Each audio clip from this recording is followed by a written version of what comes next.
عند وفاة مايكل جاكسون قبل 6 سنوات أقام له محبوه في ميونخ بشكل عفوي نصبا تذكاريا بات الآن موضع خلاف بين جمعيتين من معجبي ملك البوب، وبلغت الخصومة بين هاتين الجمعيتين الساعيتين إلى وضع اليد على هذا المكان الذي أصبح نصبا دائما يحيي ذكرى الفنان حد الاشتباك بالأيدي، فيما تهدد السلطات المحلية بإزالته.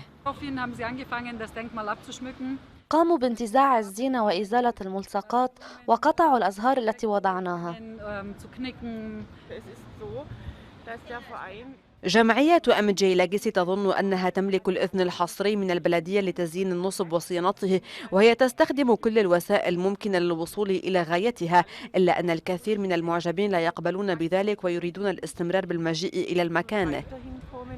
وقد فشلت حتى الآن كل محاولات التوسط بين المجموعتين، وكانت السلطات تغض النظر على وجود هذا النصب رغم غياب أي ترخيص إداري رسمي له من سلطات مقاطعة بافاريا أو بلدية ميونخ، إلا أن أيامه قد تكون معدودة في حال اضطرت الشرطة إلى التدخل مجددا.